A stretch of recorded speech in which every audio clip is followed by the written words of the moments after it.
গ্রামের ঘন জঙ্গলে রাক্ষসী ও পেত বাস করত। তারা লোভী মানুষদেরকে শাস্তি দিত। পেত দেখতে পায় গ্রামের সব থেকে লোভী ব্যক্তি মোড়ল সে গ্রামের পথ ধরে একা আসছে। সেটি সে রাক্ষসীকে জানায়। এরপরে রাক্ষসী তখন মোড়লের দিকে এগিয়ে যায় এবং মনে মনে ভাবতে থাকে আজ মোড়লকে সে উচিত একটা শিক্ষা দেবে। তারপরে মোড়লের সামনে রাক্ষসী এসে দাঁড়ায়। মোড়ল তখন ভয় পেয়ে যায়। এরপরে রাক্ষসী মোড়লকে বলে, তোকে আমি আজ উচিত শিক্ষা দেব, তুই সাধারণ মানুষকে কষ্ট দিস। তখন রাক্ষসী মোড়লকে তার এক হাতে তুলে তাকে পুতুলের মতো নাচাতে থাকে। এরপরে মোড়লকে সে ভাবে সেও তাদের মতো ভূত করে নেবে।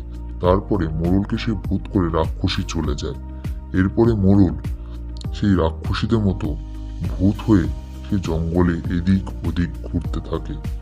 মোড়লের আত্মা ওখানেই পড়ে থাকে। এরকম ভিডিও পেতে চ্যানেলটিকে লাইক, কমেন্ট, সাবস্ক্রাইব করুন।